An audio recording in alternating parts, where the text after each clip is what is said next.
안녕하세요. 저는 젊어서 못다한 사랑을 끝내 이루게 된 50대 남성입니다. 누구에게나 첫사랑은 있잖아요. 저에게도 평생 잊지 못하고 산 애틋한 첫사랑이 있었습니다. 그 여자를 처음 만난 건 33년 전 한 대학교 정문이었어요. 집안 형편으로 대학 문턱도 못 넘어본 제가 친구를 만나기 위해 처음으로 대학에 가본 날이었죠. 석규야, 여기. 아유, 초룡아, 잘 지냈어? 잘 지냈지. 시간 좀 내라니까. 얼굴 보는 게 왜 이렇게 힘들어? 나도 사느라 바빠, 임마. 너 책 볼 때 나는 쉬지 않고 돌아가는 컨베이어 벨트에서 눈을 뗄 수가 없다. 아무리 그래도 그렇지, 우리 청춘 아니냐. 연태 말 들어보니까 너 공장에 틀어박혀 산다며. 야, 좀 즐기면서 살자, 어? 아, 그래서 오늘 너 만나러 온 거잖아. 그래, 마침 잘 됐다. 우리 꽈팅 할 거거든. 너도 같이 가자. 마침 한 자리 비었거든. 꽈팅? 야, 됐어. 나는 니네 학교 학생도 아닌데 무슨. 그냥 머릿수 채우면서 이런 것도 같이 즐겨보자는 거지. 나 이미 자리 채울 머리 하나 준비했다 말해뒀으니까 괜히 뺄 생각하지 마. 야! 야! 그날 저는 예기치 못하게 친구 놈의 동기들 틈에 껴서 꽈팅이라는 걸 해보게 된 거예요. 저는 그 학교 학생도 아니었는데 친구의 동기들은 개의치 않아 보였습니다. 그저 그날 만나게 될 여학생들에 대한 기대에 잔뜩 부풀어 있었죠. 저는 그 자리가 마냥 불편하기만 했어요. 고졸 주제에 같은 학교 학생인 척하는 것도 싫었고 여자한테 관심도 없었거든요. 어려운 집안 형편 때문에 밤낮 없이 일만 해도 모자를 판이라 제게 여자는 사치였습니다. 오랜만에 절친 만나 술이나 한잔 하려고 마음먹었었는데 오히려 김이 팍 샜었어요. 적당히 둘러대고 빠져야겠다 마음먹고 억지로 나간 그 자리에서 저는 제 첫사랑을 만난 거지요. 안녕하세요. 이종란이라고 해요. 네. 박석규라고 합니다. 처음 그 여자를 만났을 때 저는 허를 찔린 기분이었습니다. 여자에겐 관심 없다. 여자는 내게 사치라고 생각했던 것이 무색하게도 그 여자를 보는 순간 숨이 턱 막혔거든요. 남중 남고를 나와 처음 느껴보는 감정에 무척 당혹스러웠죠. 새하얗고 귀여운 얼굴에 긴 생머리, 단정하게 입은 원피스, 그야말로 어떤 남자라도 빠지고야 말 것 같은 딱 공주님 같은 그런 타입의 여자였어요. 그 뒤로 그 자리가 어떻게 흘러갔는지는 기억도 나지 않습니다. 때마침 제 맞은편에 앉아 이상하게도 자꾸 눈이 마주치던 그 여자가 신경이 쓰여 눈이 바빴거든요. 그런데 신기하게도 가장 인기가 많을 것 같은 그 여자에게 관심을 두는 사람이 없었습니다. 다 같이 시간을 보낸 후 그 여자에게 전화번호를 물은 것도 저뿐이었어요. 그날 제가 그 여자에게 전화번호를 물은 게 제 인생을 바꿀 일이 된 줄도 모르고요. 야, 너 이종란 전화번호 물어봤다며? 어? 어쩌다 보니. 내가 걔 나오는 줄 모르고 너한테 미리 말을 못했는데 걔도 급하게 대타로 데려온 거래. 머릿수 채우려고. 걔 소문 별로 안 좋으니까 연락하고 그러지 마. 소문이 안 좋다니 행실이 나빠 보이는 이미지는 아니던데? 걔 행실이 안 좋아서 그런 건 아니야. 뭐 착하고 예쁘긴 한데 걔 좀 공주님 과거든. 위로 오빠 둘 있는 막둥이라 집에서 엄청 싸고 도는 애인지 극성 엄마로 유명하더라. 극성 엄마? 걔네 엄마가 입학식 날부터 찾아와서 같은 과 여자애들 불러다 놓고 이것저것 호구조사하면서 종란이랑 친구해도 되는 애, 안 되는 애 갈라놓고 그래서 난리 났었대. 한 번은 같은 과 선배가 복학해서 뭐 멋모르고 전화번호 물어봤다가 오빠들 찾아와서 대면 조사했다더라. 완전 개그 아니냐? 누가 보면 대통령 딸이라도 되는 줄. 아, 뭐 애는 착하고 괜찮은데 좀 불쌍해. 친구 말로는 아주 극성스러운 집에서 자란 귀한 막내딸이라더라고요.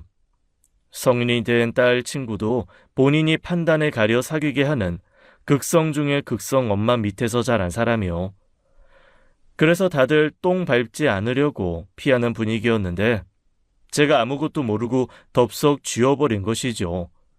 그런 사람이 어떻게 꽈팅 같은 걸 나왔을까 싶었는데 그 여자에게 그게 최초의 반항이었대요. 엄마와 오빠의 엄격한 통제 속에서 숨이 막혀 도망치듯 피해온 자리였다고요. 그러니까 전혀 만날 일이 없었던 저희가 거의 기적과 가까운 확률로 만나게 된 거였어요. 친구에게 그런 소리를 들으면 저도 좀 꺼려질 법한데 교통사고처럼 난 사랑을 어떻게 막겠습니까? 그날 이후로 머릿속이 온통 그 여자 생각에 밤낮 할 것 없이 함께했던 그날만 떠올리게 되었죠. 공장에서는 안 하던 실수를 해서 공장장 잔소리도 들어보고 꿈에 나타난 여자 때문에 당황해 잠에서 깨기도 했고요. 여러 날 가슴 앓이를 하다 만난 지 한 달 만에 제가 먼저 연락을 하게 되었죠. 그게 시작이었어요. 저희는 가랑비에 옷이 젖는 줄도 모르고 한 번, 두 번 조심스레 만나 시간을 가졌고 그때마다 사랑이 깊어졌죠. 차라리 저만 가지고 있던 마음이면 몰랐을까? 같은 마음을 가지고 있다는 것을 안 뒤로는 서로에 대한 마음을 주체할 수 없이 키워나갔습니다. 근데 종란아, 나 너한테 솔직하게 말할 게 있어. 뭔데? 실은 나 이 학교 학생 아니야. 아, 알고 있었어. 알고 있었다고? 어떻게 몰라. 그날 오빠는 같은 과 사람들이랑 친해 보이지도 않고 전공 이야기에 끼지도 못하던데. 그리고 그때 내가 공강인 날이 언제냐고 물었는데 공강인 날이 무슨 뜻인지도 몰랐잖아. 강의가 없는 날이 언젠지도 모르는 사람이라니 어쩌면 이 학교 학생이 아닐 수도 있겠다고 짐작은 했어. 그럼 알면서도 나를 만난 거야? 왜? 왜겠어, 바보. 제가 그 여자를 사랑할 수밖에 없었던 건 내가 가진 그 어떤 조건을 보는 게 아닌 저를 있는 그대로 바라봐 주기 때문이었어요. 그 여자는 제게 햇살 그 자체였습니다. 그 여자를 만나기 전까지 저는 제 인생이 먹구름만 드리워져 있다는 걸 알지도 못했습니다. 그 여자를 만나고 나니 세상이 온통 반짝거리는 것 투성이더라고요. 아무것도 하지 않아도 특별히 기쁜 일이 없어도 싱글벙글 웃음이 새어나오고요. 제가 그 여자친구를 만난다는 걸 알고 친구는 적당히 몰래 만나고 끝내라고 했지만 저는 순정파였어요.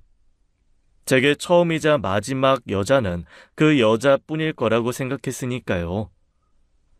그러던 어느 날이었습니다. 극성이라던 그 아이 엄마를 피해 연애한 지 반년쯤 지났을 거예요. 그 아이 엄마가 제가 일하는 공장으로 찾아왔죠. 참나, 어이가 없네. 네? 이상하다 했지. 안 하던 짓을 하고 고분고분 말도 잘 듣는 게 뭔가 있다고 생각은 했지만 이렇게 볼품없는 게 날 기다리고 있을 줄 누가 알았어? 고졸의 생산직? 너 감히 네가 누굴 만나는 건 줄은 아니? 그 아이 엄마는 처음부터 노골적으로 저에게 적대감을 보였습니다. 사람을 대놓고 위아래로 훑어보며 기가 막히다는 듯 몇 번이나 혀를 찾는 줄 몰라요. 일하다가 땀에 절여 갖추지 못한 상태를 보여드렸다는 부끄러움과 제 형편을 깔보는 그 사람의 눈빛에 수치를 느낀 날이었죠. 나 2번 말 안 할 테니까 한 번에 알아들어.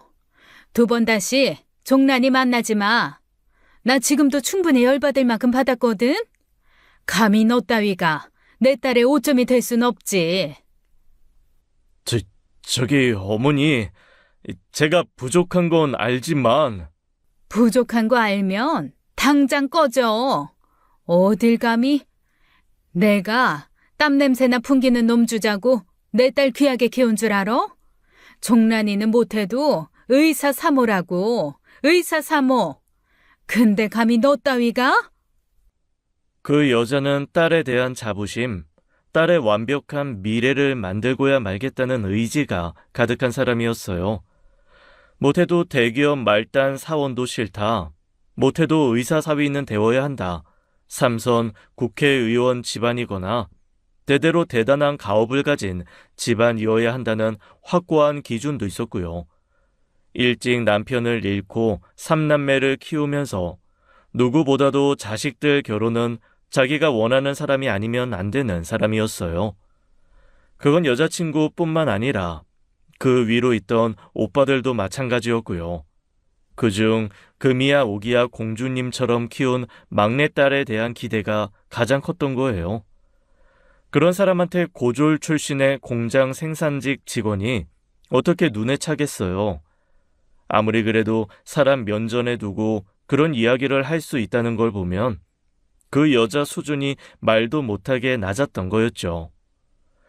그런 모욕을 당하면 여자한테 정이 떨어지기도 한다던데 저는 여자친구가 너무 가엾기만 했습니다. 여자친구도 그런 엄마 때문에 말도 못하게 스트레스가 컸거든요. 어쩔 수 없이 그 뒤로 몰래 만났었는데 여자친구를 미행이라도 했는지 그 후로는 노골적인 방해 공작이 시작됐습니다. 말귀 좀 알아듣지? 안 그래도 시간 내서 종란이 따라다니는 거 충분히 열받는데 종란이 어린아이 아니고 성인이에요. 다 큰 동생이 만나고 싶은 사람을 만나는 게 뭐가 그렇게 잘못됐다고 그러십니까? 종란이가 머리만 컸지 속은 애거든. 지금도 봐. 명문대 다니면서 고졸 출신 생산직 만나는 것만 봐도 애가 사리분별을 못하잖아. 주변에 내 남자친구 고졸에 공장 다닌다 그 이야기 하는 걸 부끄러워할 줄도 모르고 순진에 빠지네. 그러니 오빠들이 나서야 하지 않겠어? 그러니까 괜히 힘 빼지 말자고, 어? 그 집에서는 여자친구가 혼자 학교에 다니는 것도 못하게 했어요. 학교를 데려다주고 수업이 끝날 때까지 기다렸다가 집에 데려가는 일들이 많았죠. 그럴 때면 여자친구는 빈틈을 노렸다가 오빠들 감시에서 벗어나 도망치기 일쑤였어요. 원래 말리면 더 한다잖아요. 본의 아니게 스릴 넘치는 연애를 하면서 저희 사이는 더욱더 견고해졌죠. 하지만 아무리 견고한 마음이라도 상식적이지 않은 사람들 앞에서는 속수무책이었어요. 아, 석규 씨, 종란이 휴학했는데 몰랐어요? 휴학이요? 휴학이라니 그게 대체 무슨 말이에요? 저희도 어떻게 된 건지는 자세히 몰라요. 어느 날 갑자기 종란이 엄마가 학과실에 찾아와서 휴학기 내고 가버렸다더라고요. 짐작되는 바가 있긴 하지만. 그러면서 여자친구의 동기는 저를 슬쩍 살폈습니다. 그러니까 저를 만나지 못하게 하려고 휴학을 시킨 것이었어요. 세상에 지금 생각해보면 너무 극단적이고 어처구니 없는 처사였습니다. 마음에 들지 않는 남자친구를 만난다는 이유로 학교도 다니지 못하게 한 거예요. 그도 모자라 늘 연락을 주고받던 휴대전화 번호도 사라져버렸죠. 어떻게 해야 하나 막막해하던 저는 여자친구의 동기의 도움으로 용기를 내어 그 집에 찾아가게 되었습니다. 그야말로 죽기 아니면 살기라는 각오였어요. 여자친구 이름을 부르며 초인종을 누른 지 얼마 안 돼 열린 문틈으로 저는 물세례를 받았습니다. 여기가 어디라고 와? 미쳤어? 어머니, 종란이 좀 만나게 해주세요. 종란이랑 이야기 좀 하게 해주세요. 어림도 없어. 꿈도 꾸지 마. 가진 게 없으면 주제 파악이라도 제대로 돼야지. 지금 이러는 게 종란이한테 도움된다고 생각하니? 니까짓 게 종란이한테 뭐라도 될 거라고 생각해? 저 종란이 행복하게 해줄 자신 있습니다. 네가 무슨 수로? 너 돈 있니? 아니면 집안이 빵빵하니? 너네 집빚도 네가 갚고 있다며. 밑으로 있는 여동생은 소아마비로 다리 절고. 그걸 어떻게... 아무렴. 내가 내 딸이 만나는 남자 호구조사 한번 안 했을까? 마지막 경고야. 난 우리 종란이 위해서 뭐든지 해. 네가 그렇게 눈치 없이 내 딸 미래 가로막고 해방을 놓으면 나도 가만히 있지 않을 거라는 거야. 소문난 효자던데 불효자 되고 싶으면 내가 어떻게 나오는지 한번 봐봐. 그 여자는 내 가족을 두고 협박하는 것도 서슴지 않았습니다. 제가 할 수 있는 게 없었어요. 잘 있는지 얼굴만 보여달라, 목소리만 듣게 해달라 사정해 봤지만 어림도 없었고요. 그렇게 그 뒤로도 몇 번을 찾아가 문을 두드렸지만 그 뒤로 한 번도 만날 수 없었죠. 제 애틋한 첫사랑은 그렇게 끝나는 줄만 알았습니다. 헤어진 여자친구로부터 다시 연락이 온 건 30이 다 된 무렵이었어요. 그러니까 그로부터 자그마치 7년이라는 시간이 흐른 뒤였죠. 여자친구가 제 번호를 기억하고 있었던 거예요. 연락을 받자마자 한달음에 달려나갔고 저는 꿈에서나 그리던 여자친구를 다시 만나게 되었죠. 종란아, 어떻게 된 거야? 대체 왜 지금까지 연락이 없었어? 미안해, 오빠. 나도 너무 연락하고 싶었는데 그럴 수가 없었어. 오빠한테 연락하면 엄마가 죽어버리겠다고.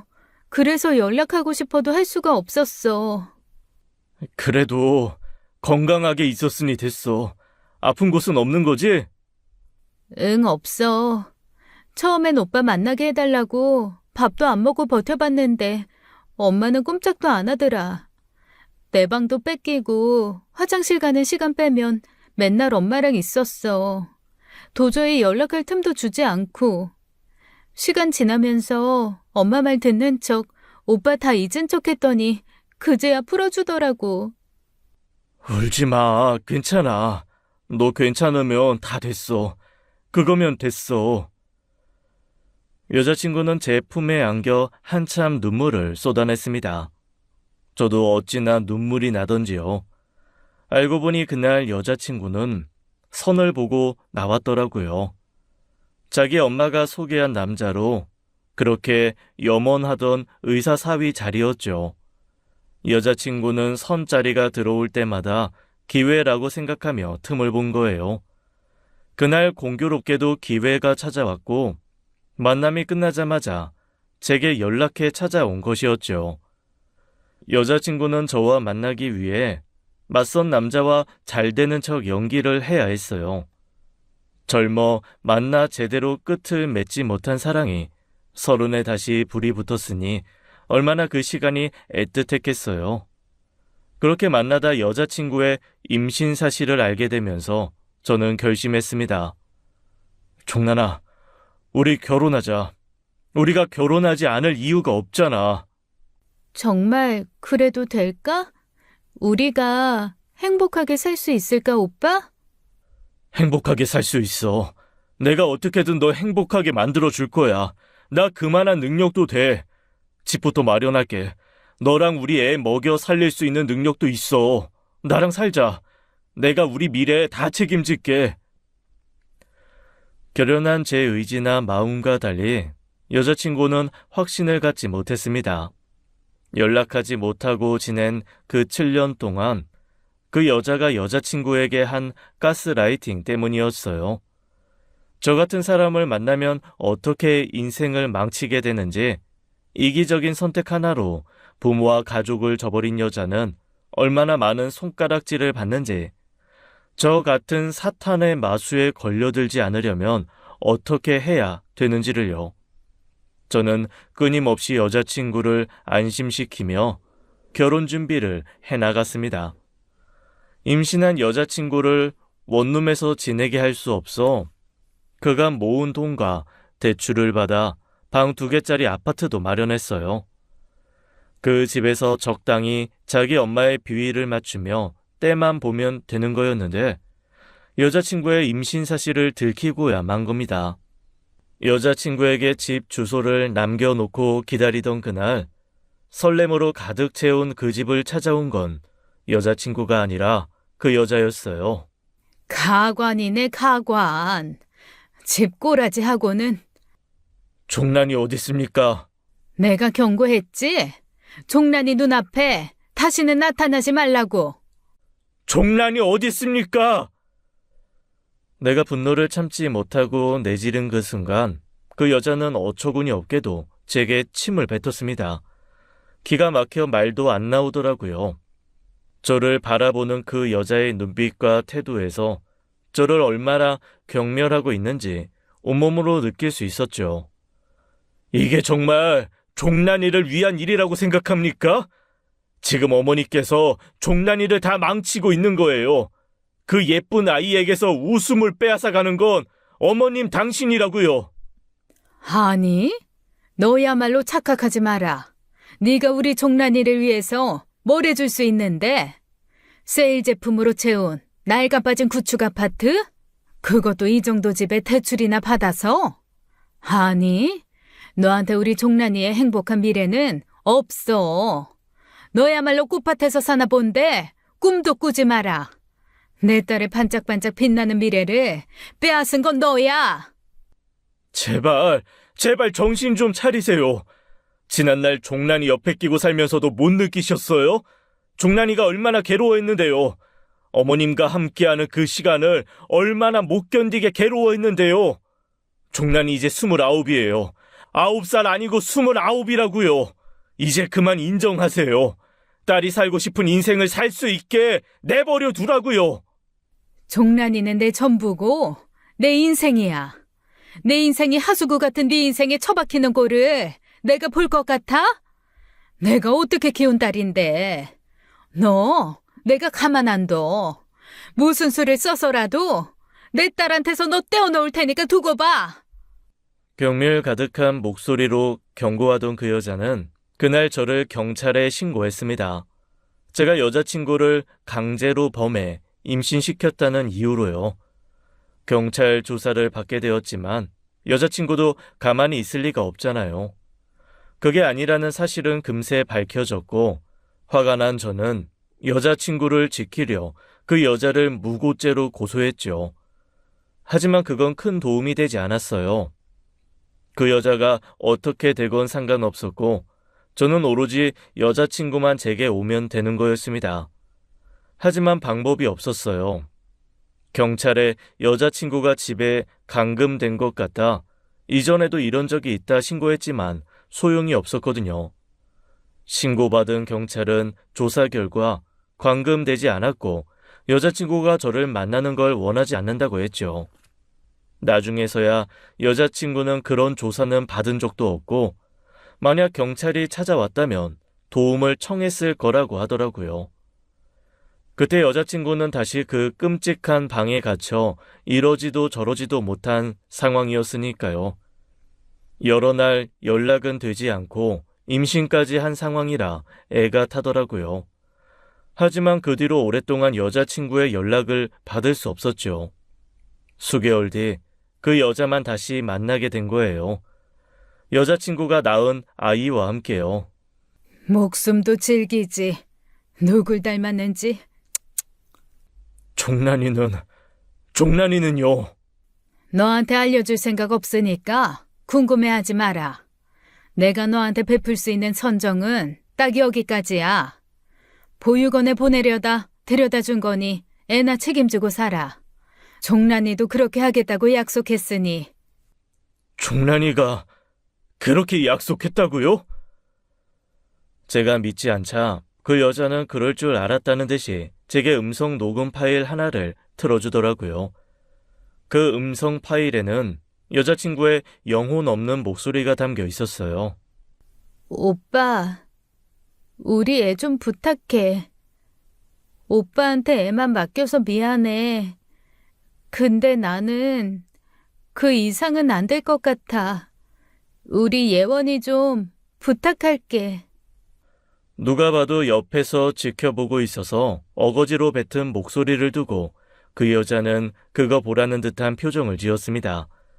그리고 애 옆으로 여자친구 지장이 찍힌 친권 포기 각서까지 남겼어요. 아이에 대한 어떤 권리도 주장하지 않을 테니 여자친구는 죽었다고 생각하며 살라고요. 그러면서 제가 아기를 안고 있는 사진을 찍어가는 거예요. 훗날 알게 된 사실이지만 아이를 제게 보낸 건 여자친구의 뜻이 맞았습니다. 보육원에 보낼 거라는 낌새를 알고 모든 걸 엄마 말대로 할 테니 애만 아빠 밑에서 키우게 해달라고 사정했대요. 절대 들어주지 않겠다는 걸 죽을 결심을 보이고 나서야 애가 저에게로 올 수 있었던 것이죠. 그렇게 저는 졸지에 애 엄마도 없이 혼자 딸을 키우게 된 미혼부가 된 겁니다. 여자친구 집은 이미 오래전 이사를 간 후였기에 그 후로 제가 여자친구를 만나기 위해 할 수 있는 일은 없었어요. 다행히 저를 도와주시는 분들이 많았다는 겁니다. 제 사정을 딱하게 여기는 공장 어른들께서 제 편의도 많이 봐주셨고 엄마와 여동생의 도움을 받아 아이를 키웠어요. 딱 하나 힘든 게 있다면 엄마를 찾는 딸이었습니다. 엄마의 존재를 알려준 적도 없는데 책이나 미디어를 통해 접한 엄마라는 존재를 알게 된 거예요. 자기 엄마는 어딜 갔는지, 나는 왜 엄마가 없는지 그 작은 입으로 의문을 던질 때마다 가슴이 무척 아팠죠. 그래서 주변에서 재혼 권유도 숱하게 받았어요. 석규야, 아닌 건 놓을 줄 아는 것도 용기야. 예원의 엄마랑 인연은 딱 거기까진 거지. 예원이 커갈수록 엄마 그리워할 텐데 언제까지 그렇게 살아. 예원이한테도 엄마 만들어주고 너도 안정적인 가정 꾸려야지, 어? 그런 권유를 들을 때마다 저는 그저 웃고만 말았어요. 주변에서 저를 위해 해주는 염려는 충분히 알고 있으니 말입니다. 하지만 저는 재혼할 생각은 조금도 없었고 언젠간 아이 엄마와 함께 살 그날만을 손꼽아 기다렸죠. 언젠가는, 그게 설령 수십 년이 걸릴지라도 우린 분명 다시 만날 수 있을 거란 확신이 있었어요. 그날을 위해서라도 제 옆자리는 항상 아이 엄마의 것으로만 남겨두어야 했죠. 제가 그렇게 사는 걸 속상해 하시던 엄마가 한 번은 무속인을 찾아 점을 보러 간 적이 있었대요. 그런데 거기서 그러더랍니다. 저는 사주팔자상 30 중반부터 기가 막히게 필 팔자인데 하나 있는 딸이 복덩이라 승승장구할 거라고요. 말도 못하게 괴롭고 힘든 시간이 있겠지만 그 시간만 버티면 비온 뒤 굳어진 땅처럼 단단해진 집안으로 금세 일어설 거라고 했다더라고요. 점이나 사주를 맹신하는 건 아니었지만 신기하게도 30 중반부터 갑자기 일이 잘 풀리기 시작했어요. 모아둔 돈 중 오래 알고 지내던 공장 동료의 권유로 시작한 부동산 투자에서 큰 돈을 벌게 된 겁니다. 그렇게 종잣돈을 모아 재투자를 하는 데에 눈이 떠서 40이 됐을 때 제 이름으로 된 번듯한 상가 건물도 갖게 된 거예요. 공장 일을 그만두고 설비 부품을 만들어 납품하는 제 사업장도 냈고 어엿한 사장님 소리를 듣게 되었습니다. 어떻게든 삶을 놓지 않고 열심히 살다 보면 그에 따른 복이 온다더니 제게도 그런 날이 오더라고요. 아빠, 이것 봐. 나 저번에 과학탐구의 날에 그린 미래도시 그림 있잖아. 그걸로 최우수상 받았어. 와, 정말이네. 아빠가 그랬잖아. 우리 예원이 화가가 따로 없다고. 우리 딸 아니면 누가 상을 받겠어? 역시 최고다, 우리 딸. 우리 집 피카소야. 그럼 아빠 나 상 받아왔으니까 소원 들어줄 수 있지? 물론이지. 아빠가 우리 딸 위해서라면 뭐든지 다 해주지. 말만 해. 먹고 싶은 것도 다 말하고 갖고 싶은 건 뭐 생각해보고 사줄게. 그게 뭐야? 근데 먹고 싶은 것도 아니고 갖고 싶은 것도 아니야. 실은 가고 싶은 곳이 있어. 가고 싶은 곳? 아이, 우리 딸 위해서라면 달나라라도 가지. 어딘데? 엄마 납골당. 뭐? 나 낳아준 엄마 납골당. 할머니가 그랬어. 엄마가 나 낳다가 돌아가셔서 납골당이란 곳에 있다고. 저는 생각지도 못한 말에 순간 말문이 막혔어요. 제가 실수했다고 생각하는 게 아이에게 엄마 이야기를 전혀 하지 않았다는 겁니다. 그건 아이에게 어떤 거짓말도 하고 싶지 않다는 생각에서 비롯된 일이었어요. 제가 그렇게 회피하고 있던 사이 저희 엄마가 딸에게 그런 이야기를 한 겁니다. 순간 당황해서 일단 나중에 이야기하자고 얼버무렸죠. 엄마, 아무리 그래도 그렇지. 애한테 없는 이야기를 하면 어떡해? 그럼 어떡해. 너 일하느라 몰랐겠지만 예원이가 지 엄마를 얼마나 찾았는 줄 알아? 예원이 그게 참 희한하게 한 번도 본 적도 없는 엄마를 어렸을 때부터 그렇게 찾았어. 엄마 친구 순자 이모 알지? 순자 아들도 이혼하고 혼자 사는데 애가 지 엄마 찾는 일이 없다더라. 근데 예원이 그건 한 번도 보여준 적도 없고 얘기도 안 해준 엄마를 왜 그렇게 찾는 줄 몰라. 그래서 그렇게 얘기했던 거야. 엄마가 하늘나라 가서 없다고. 나중에 크면 엄마 자고 있는 납골당 데려가 주겠다고. 엄마도 이해가 되지 않는 건 아니었어요. 사실 제가 일이 바빠지면서 대부분의 육아를 엄마와 몸이 불편한 여동생이 해주셨으니 그 사이 제가 모를 고충도 얼마나 많겠어요. 엄마가 원망스러운 게 아니라 멀쩡히 살아있는 엄마를 죽었다고 생각하며 살게 된 딸이 가여웠던 겁니다. 하지만 아이가 어려서 솔직하게 이야기해 줄 수는 없었어요. 나중에 시간이 더 흐르면 아이가 충분히 부모의 사정을 이해할 수 있는 나이가 되면 사실대로 이야기해야겠다고 결심했죠. 그러던 어느 날이었어요. 휴대전화에 낯선 번호가 찍혔죠. 사업을 하기 시작하면서 낯선 번호로 오던 전화가 하루 이틀 일은 아닌지라 별 생각 없이 받은 전화였습니다. 여보세요? 그런데 상대방은 아무 말도 하지 않고 기괴한 소리를 냈어요. 으라거나 어같이 목소리만 겨우 내는 소리였죠. 잘못 걸려온 전화다 싶어 끊으려는데 순간 본능적으로 무서운 촉이 오더라고요. 머리보다 심장이 더 먼저 알아차린 것 같았습니다. 심장이 쿵쿵하고 크게 뛰기 시작하더라고요. 여보세요? 여보세요? 너 종란이니? 제가 묻자 수화기에서는 갑자기 다급하게 하고 대답이 들렸습니다. 그때였어요. 갑자기 누군가 전화를 바꿔받았죠. 여보세요? 여기 경찰서입니다. 혹시 이분 보호자 되십니까? 경찰서요? 거기가 어딥니까? 지금 당장 가겠습니다. 다른 지역에서 살고 있지 않을까 싶었던 아이 엄마는 같은 지역에 살고 있었습니다. 지역 사회라는데 크기도 하지만 좁기도 좁은데 10년을 살면서 한 번도 마주친 적이 없었어요. 하지만 그게 이상하다고 생각되지 않을 만큼 아이 엄마의 상태는 처참했지요. 허둥지둥 달려간 경찰서에서 하마터면 아이 엄마를 몰라볼 뻔했어요. 팔뚝이 한 손에 잡힐 지경이었고 무릎과 허벅다리가 다 드러날 정도로 살도 말도 못하게 빠져 있었습니다. 머리도 관리가 되지 않았는지 엉망이었고 볼품없이 빠진 얼굴로 눈만 툭 튀어나와 있었어요. 처음 만난 자리에서 세상에 둘도 없는 공주님처럼 앉아있던 그 여자가 완전히 누더기가 되어 돌아온 거예요. 종란아! 이게 대체 어떻게 된 일이야? 대체 이게 무슨 꼴이냐고! 아이 엄마는 말을 하지 못했습니다. 저를 보고도 괴상한 소리만 내며 울었어요.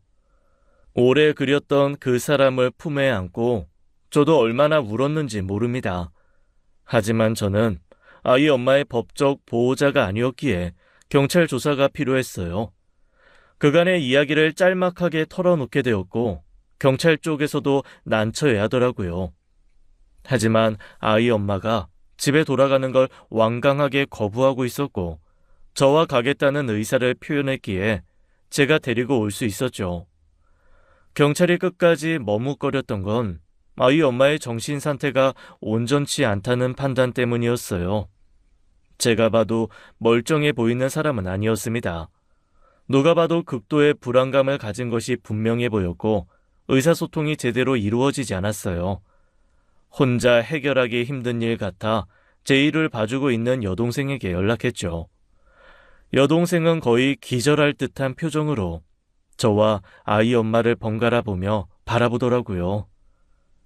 예원 엄마야. 아무래도 그동안 문제가 많았던 것 같아.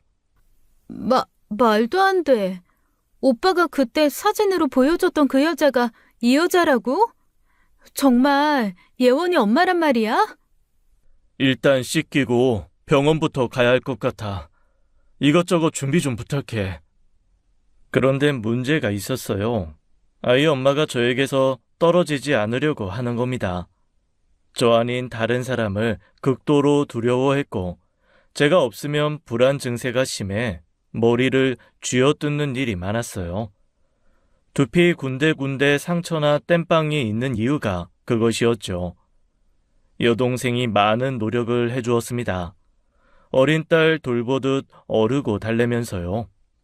아이가 놀랄까봐 아이는 엄마 집에 맡겨놓고 병원부터 다녔습니다. 심각한 영양실조와 탈수 증상이 좀 있는 거 말고는 몸에 큰 문제가 있는 건 아니었어요. 가장 큰 문제는 실어증, 인지기능 저하 문제였죠. 사람이나 사물을 제대로 인식하지 못하고 상황 파악을 못하는 경우도 있었고요. 상담을 통해 저희 상황상 아이 엄마가 정신적인 충격을 받아 문제가 생겼을 것이고 그 상태가 꽤 오래전부터 지속되었다는 걸 알게 되었죠. 너무 화가 나더라고요. 어떻게 자기 딸이 이 지경이 될 때까지 둘 수 있나요? 아무리 자기 뜻대로 되지 않는 딸이라지만 세상에 둘도 없는 공주님으로 살게 할 것처럼 하더니요. 변호사를 만나 법적인 조치를 하려고 준비 중 경찰서로부터 연락이 왔습니다. 아이 엄마의 실종 신고가 들어왔다고요. 그래서 10년 만에 아이 엄마의 어머니, 제겐 이제 장모가 된 사람을 만나게 되었죠. 10년이면 강산도 변한다고 했는데 그 사람은 변한 게 없더라고요. 즐기다 즐겨. 아주 쇠심줄보다 아주 즐겨. 종란이 어딨어? 종란이 내놔. 종란이가 그쪽 인형입니까? 어떻게 사람을 그 지경으로 만들어요? 어떻게 자식 인생을 그렇게 짓밟을 수가 있어요? 짓밟다니. 누가 짓밟아? 내가 짓밟아? 뻔뻔한 새끼. 내 딸 인생 짓밟아서 엉망진창으로 만든 건 너야. 너만 아니었어도 내 딸 대학 졸업해서 의사랑 결혼해서 지금쯤 의사 사무소리 듣고 살았을 거라고. 그런데 뭐? 종란이 인생을 짓밟아? 내가? 내 인생인 그 아이를? 종란이 꼴을 보세요. 그게 사람입니까? 완전 거죽만 남은 인형이 됐어요. 예원이보다 못한 어린애가 돼버렸다고요. 이게 당신이 원하는 딸의 미래예요? 이게 당신이 말한 당신 인생이에요? 가만두지 않을 겁니다. 종란이를 위해, 내 딸을 위해 당신 절대 가만 안 둬요. 눈을 뒤집어 까며 달려드는 그 여자를 보며 정상이 아니라는 생각부터 들었습니다. 하긴 정상이면 자기 딸을 그렇게 만들었겠나요? 그 후로 저는 기를 쓰고 법적 분쟁을 시작했어요. 그 지역에서 가장 유능하고 비싸다는 변호사를 샀고 아이 엄마에겐 최고의 치료를 받게 했죠. 각종 진단서와 아이 엄마의 상황, 끈질긴 부탁으로 얻어낸 주변인들의 증언에 따라 그 여자를 징역 5년형을 받게 하는데 성공했죠.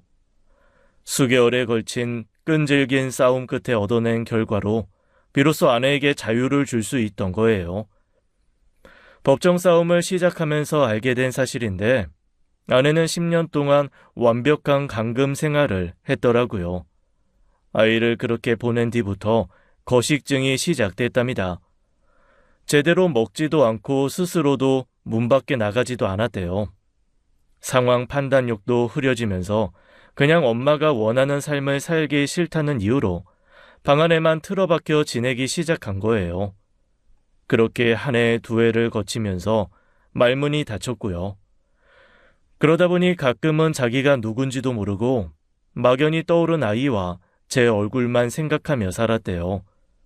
그러다 한 번씩 정신이 돌아오곤 했는데 도망친 그날도 운 좋게 그런 날이었던 거지요. 숫자를 읽으라면 읽지도 못하는 사람이 신기하게 제 번호 11자리만 외우고 있어 일어난 기적이었어요. 뒤 늦은 결실이지만 저희는 비로소 11년 만에 온전한 가족이 될 수 있었습니다. 일이 모두 마무리가 된 후 아이를 만나게 했는데 아내는 아이를 단번에 알아보더라고요. 겨우 팔에 안겼을 때 헤어진 아이가 몰라보게 훌쩍 자랐는데도요. 아내는 아이 이름도 제대로 부르지 못하고 두 팔을 벌렸습니다. 늘 엄마를 그리워했던 아이는 울면서 그 품에 안기더라고요. 어려서 염려는 됐지만 최대한 아이가 상처가 되지 않는 방향을 찾아 솔직하게 이야기해 주었어요. 아이는 말없이 듣더니 다시 한번 아내의 목을 꼭 끌어안고 울더라고요. 내가 지켜줄게. 엄마, 이제 내가 지켜줄게. 그러니까 내 옆에만 있어. 내 옆에만. 알았지? 아이를 만나게 되면서부터 아내는 몰라보게 상태가 좋아졌어요. 언어 치료를 받기 시작했고 서툴렀지만 발화 기능이 천천히 돌아오고 있었죠. 인지 기능도 돌아왔고 간혹 불현듯 찾아오는 우울감이나 불안증을 제외하면 정상인에 가까웠죠. 그렇게 되기까지 엄마와 여동생의 역할이 무척 컸어요.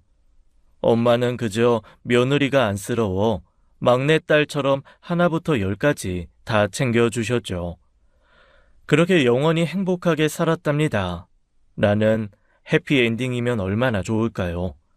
현실은 꼭 그렇지만은 않았습니다. 비로소 평범한 가정을 이루어 행복하게 살던 어느 날이었어요. 며칠 동안 들러붙은 목감기가 떨어지지 않아 제 건물에 들어선 병원에 갔다 나오던 길이었죠. 2층에 있던 병원에서 계단을 통해 내려왔는데 1층에 들어선 순간 벼랑간 물벼락이 떨어진 겁니다. 이 개새끼!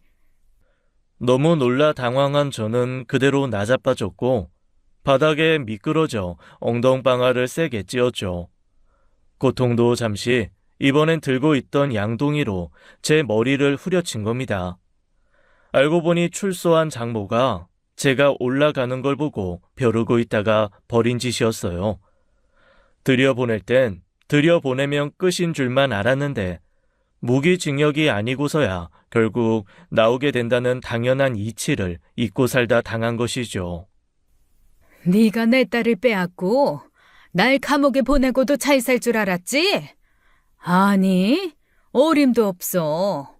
내가 그 꼴을 보고 가만히 두고 볼 것 같아? 의사 사무 소리 들으래야. 고작 고졸 공장직 따위가 넘보래가 아니라고.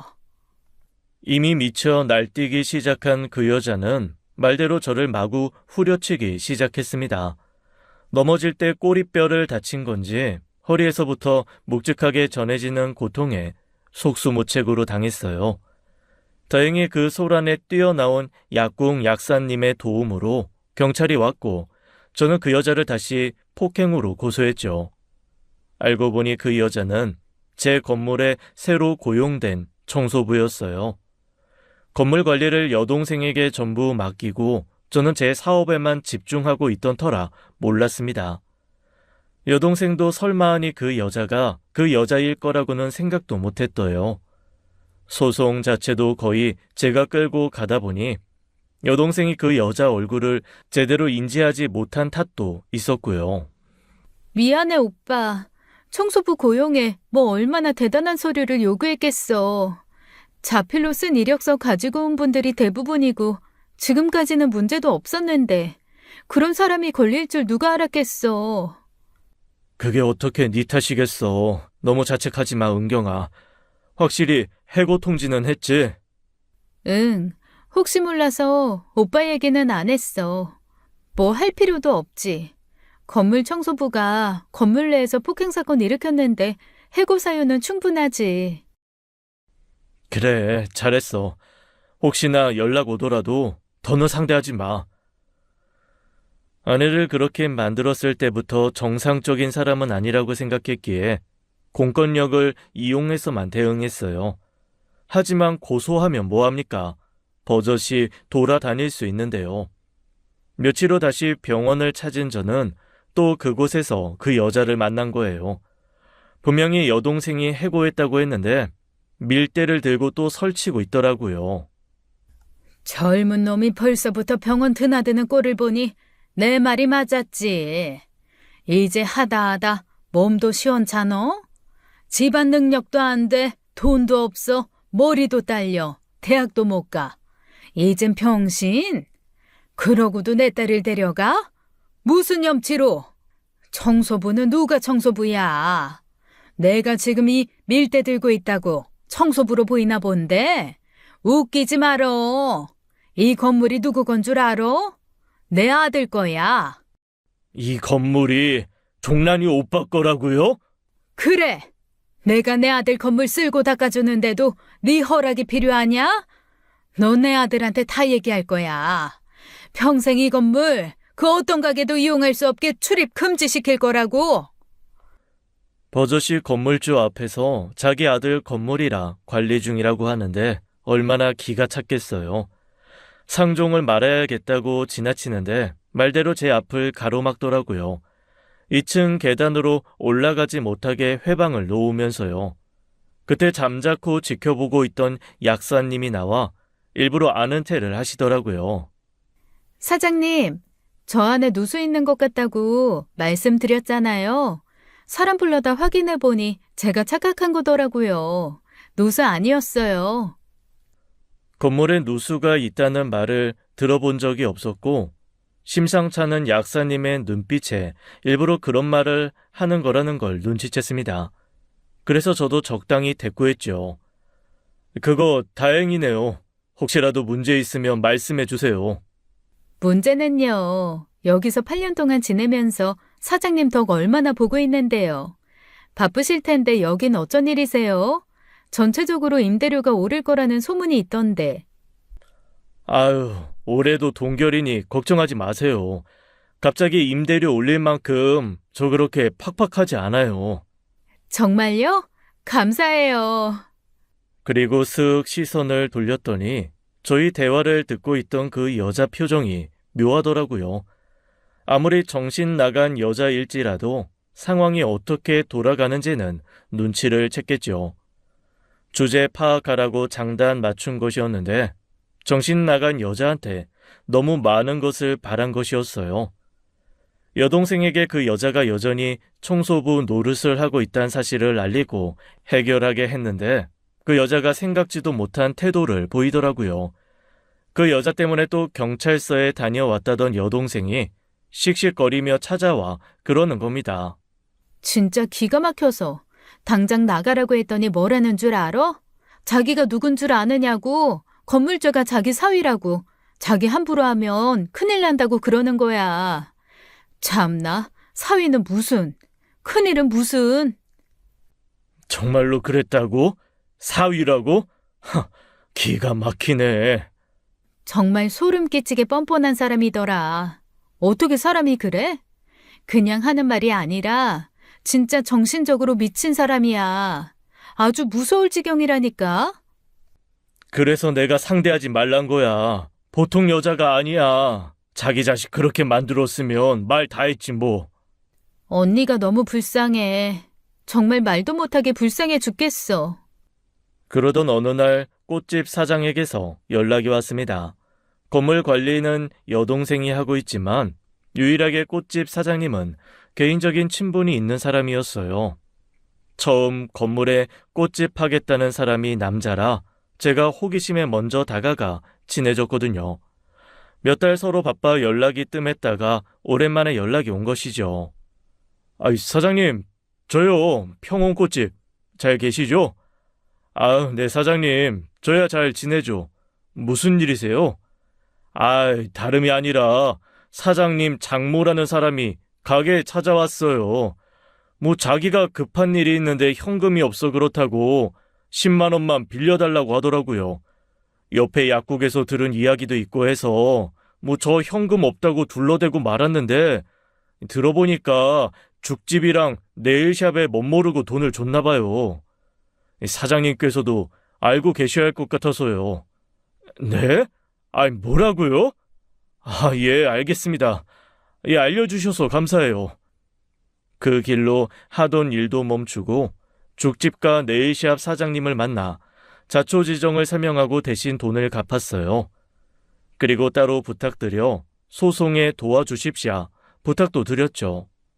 사실 따지고 보면 틀린 말은 아니라 사기죄로 고소하는 게 쉽지는 않았지만 그간의 소송 기록과 특수한 관계성을 따라 어려운 일은 아니었죠. 경찰에 신고했지만 그새 도주해 잡을 수 없다는 연락을 받게 되었어요. 도주했다는 소식에 이대로는 정말 안 되겠다 싶더라고요.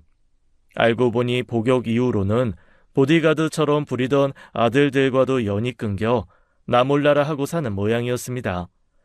그야말로 무서울 것도 아쉬울 것도 없는 여자라 더 무서웠어요. 여전히 그 여자 이야기만 나오면 불안증이 도지는 아내인지라 따로 말도 안 했습니다. 적어도 저는 제 아내와 아이에게만큼은 영원한 평화를 주고 싶었거든요. 그러던 어느 날이었어요. 아내로부터 온 연락을 받았는데 아내가 으으하며 고통스러운 신음만 흘리는 게 아니겠어요. 순간 머리부터 발끝까지 소름이 돋는데 본능적으로 그 여자 얼굴이 보였죠. 종란아, 무슨 일이야? 무슨 일인데 그래? 하지만 아내는 제대로 대답을 하지 못하고 계속 신음소리만 냈어요. 6년여 전 10년 만에 제게 연락한 그날처럼요. 언어 치료가 시작되면서 그만한 의사소통하는 데는 문제가 없었는데 한마디도 못하더라고요. 놀란 저는 바로 아내에게 달려갔습니다. 혹시 몰라 아내의 핸드폰에 위치 추적 어플을 깔아두었거든요. 급하게 달려가니 아내가 바닥에 앉아 경찰과 사람들에게 둘러싸여 울고 있었어요. 종란아! 저희 박종란 씨 보호자 되십니까? 예, 제 아내입니다. 대체 무슨... 이 예원 양이 납치됐습니다. 네? 목격자 증언으로는 웬 남자들이 두 사람을 끌고 가려다 박종란 씨만 실패하고 아이만 끌고 갔다더라고요. 박종란 씨가 말을 전혀 못하셔서 주변 증언에 따라 차량 추적 중입니다. 나중에 안 사실이지만 그때 그 남자들이 두 사람을 다 끌고 가려다 실패한 건 딸 때문이었습니다. 딸이 아내를 잡은 남자의 팔을 필사적으로 물어뜯었고 그 바람에 아내를 놓쳤다는 거예요. 딸은 자기가 끌려가면서도 아내 보고 도망가라고, 빨리 도망가라고 그러더랍니다. 아내는 그동안 아이와 함께 하지 못한 시간만큼 함께 시간을 보내려 작정한 사람처럼 늘 아이와 붙어 다녔었어요. 그날도 아이 학교 끝날 시간에 맞춰 학원까지 걸리는 그 15분 거리를 함께 가고 있었답니다. 둘이 그러는 거 보고 있으면 참 귀엽고 사랑스러웠어요. 꼭 손을 잡거나 팔짱을 끼고 걷다가 햄버거도 먹고 떡볶이도 사 먹고 그러더라고요. 아내 하루의 그 15분, 딸과 함께하는 그 시간을 더없이 소중하게 여겼죠. 그런데 그 길에 그런 문제가 생겼으니 그 심정이 어땠겠어요. 아내는 간신히 몸을 일으켜 제 옷을 붙잡고 어어하며 울부짖었습니다. 하지만 전과 달랐어요. 그 강한 확신을 담은 그 눈빛에서 전 아내가 그 범인을 알고 있다는 생각이 들었죠. 왜? 범인 알고 있는 거야? 아내는 고개를 끄덕였습니다. 설마 그 사람이야? 내가 생각하는 그 사람. 당신 어머니 짓이야? 아내는 다시 강하게 고개를 끄덕였죠. 기어이 또 문제를 일으킨 것이죠. 제 짐작되는 분이 계십니까? 네, 아이 외할머니인데 가정사로 서로 연락하거나 얼굴 보고 지내는 사이 아닙니다. 아내 감금 문제로 복역도 하고 나온 사람이고요. 복역이요? 아이고, 문제가 커지겠는데요. 경찰은 제 이야기에 심각한 표정으로 어딘가로 무전을 쳤습니다. 그때 제 핸드폰도 울렸어요. 아이 핸드폰으로 걸린 전화였죠. 놀라 받았더니 아이가 아닌 그 여자 목소리가 들리더라고요. 5억. 딱 5억이야. 예원이 살리고 싶으면 현금으로 5억 준비하라고. 그만한 능력이 되는지 안 되는지 한번 보자고. 내가 의사사위 포기하고 얻은 사위 능력이. 사위는 누가 사위야? 이 정신 나간 여자가 진짜! 순간 끓어오르는 분노에 버럭 소리를 내지르자 경찰은 일단 진정해야 한다며 손짓을 하더라고요. 간신히 분노를 억누르고 다시 물었습니다. 어디야? 예원이 어디로 데려간 거야? 현금 5억 준비되면 연락해. 추적해도 소용없어. 어차피 목숨은 찰나라. 미쳤어? 당신 딸이 낳은 자식이야. 당신 손녀라고. 지금 손녀 목숨 두고 협박질이야? 하지만 그렇게 전화는 끊기고야 말았습니다. 눈앞이 캄캄하다 싶던 그때 저는 뭔가 떠올랐어요. 넋을 놓고 다시 주저앉은 아내 발에서 벗어난 아내의 신발을 보고서요. 얼마 전 작은 위치 추적기를 사온 적이 있었어요. 아내가 감금되어 헤어졌던 그 시기는 저에게도 큰 충격이라 그 일에 좀 민감한 편입니다.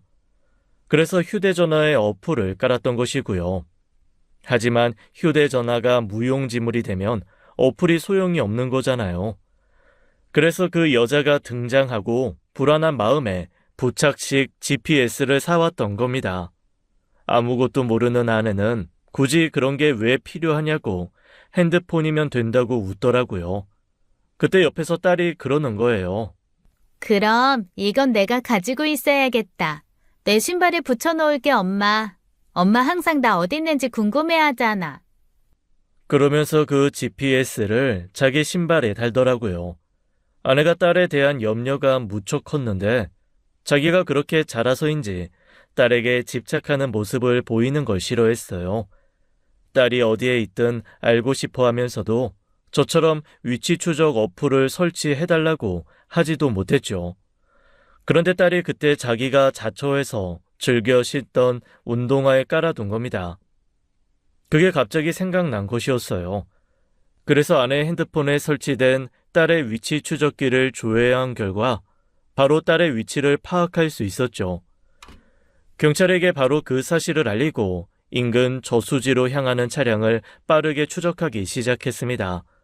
저도 아내를 데리고 급하게 따라갔고요.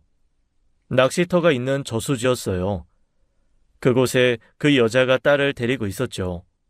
함께 있다던 남자들은 온데간데 없이 혼자서요. 저는 미친 듯이 뛰어 다가갔고 아내는 손발이 묶인 채 쓰러진 딸을 곁에 두고 있었습니다. 당신 미쳤어? 돈을 준비하라고 했더니 날파리들만 데려왔네. 내가 지금 정상으로 보여? 나 무서울 거 없는 사람이야. 종란이를 뺏긴 그 순간부터 내 인생 완전히 망했다고. 당장 돌려줘. 예원이 돌려달라고. 미친 듯이 소리는 질렀지만 섣불리 움직일 수는 없었습니다. 자칫하다간 아이가 물에 빠질 것만 같았거든요. 게다가 그 여자는 자기 말대로 무서울 게 하나도 없는 것이 느껴졌어요. 그때 뒤늦게 아내도 경찰과 함께 다가왔습니다. 고효춘 씨, 진정하시고 섣부른 행동하지 마세요. 경찰은 만일의 상황에 대비해 총을 겨누었습니다. 그러면서 제게 곧 특수 지원팀이 올 거라고 하더라고요. 아무래도 아이의 생명이 위협받는 일촉즉발의 상황이라 그런 것 같았습니다. 그런데 그 여자가 아내의 모습에 반응을 하더라고요. 종란아, 내 아가, 내 인생, 내 전부. 그러면서 갑자기 눈물을 흘리며 아내에게 손짓을 하는 거예요. 아내는 흠칫 놀라며 제게 바짝 붙었죠. 그러면서도 바닥에 쓰러져 누운 딸에게서 눈을 떼지 못했습니다. 아가, 이리 온. 엄마한테 와. 많이 무서웠지? 엄마 많이 보고 싶었어.